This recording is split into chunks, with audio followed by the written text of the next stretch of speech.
మాజీ మంత్రి నారాయణ మెడికల్ కాలేజ్లో ఏసీబీ అధికారుల సోదాలు కలకలం రేపుతున్నాయి. సుమారు 4 గంటల పాటుగా మెడికల్ కాలేజ్, డెంటల్ కాలేజ్తో పాటు నారాయణ క్యాంప్ ఆఫీస్లో తనిఖీలు నిర్వహిస్తున్నారు. నిబంధనలకు విరుద్ధంగా అనధికార మెడిసిన్స్ను విక్రయిస్తున్నట్టు ఫిర్యాదు రావడంతో దాడులు చేస్తున్నట్టుగా అధికారులు వెల్లడించారు. మందులకు సంబంధించి అమ్మకపు బిల్లులు లేవని అధికారులు గుర్తించారు.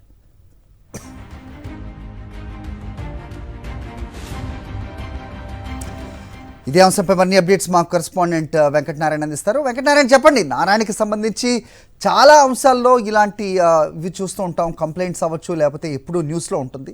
ప్రస్తుతం ఏంటి, మందులకు సంబంధించిన బిల్లులు లేవంటూ వార్త వస్తుంది. సో ఏ సమాచారంతో సోదాలు జరుగుతున్నాయి, ఏంటి మీ దగ్గర ఇన్పుట్స్? ఎస్ హరి, దాదాపు నారాయణ మెడికల్ కాలేజ్తో పాటు డెంటల్ కాలేజీ, నారాయణ క్యాంప్ ఆఫీస్లో ఔషధ నియంత్రణ శాఖ అధికారులు నిన్న దాడులు నిర్వహించారు. సుమారు 4 గంటల పాటు మెడికల్ కాలేజ్తో పాటు డెంటల్ కాలేజ్ని సోదాలు నిర్వహించారు. అనంతరం నారాయణ క్యాంప్ ఆఫీస్కి వెళ్ళారు. నారాయణ క్యాంప్ ఆఫీస్లో నారాయణ సతీమణి రమాదేవి ఉంటే రమాదేవిని కూడా దాదాపు 3 గంటల పాటు ప్రశ్నించిన సందర్భాలు ఉన్నాయి.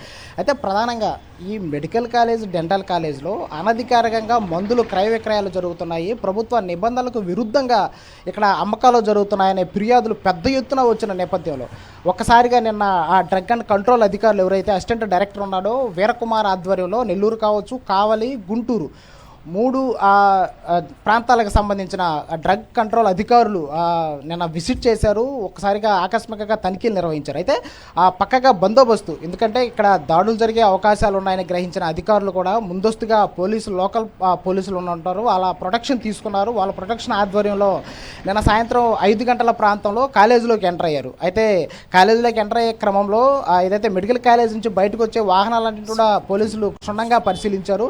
తర్వాత ఈ 3 భవనాలు ఏమవుతున్నాయి, మెడికల్ కాలేజ్ కావచ్చు, అలాగే dental college, Narayana camp office 3 భవనాలను కూడా క్షుణ్ణంగా పరిశీలించారు. పలు కీలకమైన పత్రాలు కూడా స్వాధీనం చేసుకున్నట్టు మనకి విశ్వసనీయంగా సమాచారం ఉంటుంది. ఎందుకంటే దాదాపు ఎక్కువ ఫిర్యాదులు వస్తున్న నేపథ్యంలో ఆ మెడికల్ కాలేజీలో ఉంది. మెడికల్ కాలేజీ చాలా రోజుల నుంచి కూడా వివాదాలకు కేంద్ర బిందువుగా మారుతుంది. సో దీనిపైనే ఎక్కువ ఫిర్యాదులు వచ్చాయి. ఇక్కడ అనధికారికంగా మందులు విక్రయాలు జరుగుతున్నాయి. అట్ ద సేమ్ టైం ప్రభుత్వ నిబంధనలు ఏమీ కూడా ఇక్కడ అమలు కావట్లేదు అనేది ఆ డ్రగ్ అండ్ కంట్రోల్ అధికారులకు వచ్చిన ప్రధానమైన ఆరోపణ. సో వాళ్ళకు వచ్చిన ఫిర్యాదులు కావచ్చు, విమర్శల నేపథ్యంలో నిన్న సాయంత్రం ఉన్నపలంగా దాడులు నిర్వహించారు. సుమారు 4 నుంచి 5 గంటల పాటు క్షుణ్ణంగా ఎవ్రీథింగ్ వాళ్ళు పరిశీలించినటువంటి పరిస్థితి. డెంటల్ కాలేజ్కి వెళ్ళారు, అక్కడ కూడా రికార్డులు పరిశీలించారు. తర్వాత ఏదైతే మెడికల్ కాలేజ్ ఉందో మెడికల్ కాలేజ్కి వెళ్ళారు, అక్కడ రికార్డులు పరిశీలించారు. ఫైనల్గా నారాయణ క్యాంప్ ఆఫీస్కి వెళ్ళారు. నారాయణ క్యాంప్ ఆఫీస్లో నారాయణ అందుబాటులో లేరు. సో ఆయన సతీమణి ఎవరైతే రమాదేవి ఉన్నారో రమాదేవిని కూడా దాదాపు 2 నుంచి 3 గంటల పాటు విచారించారు.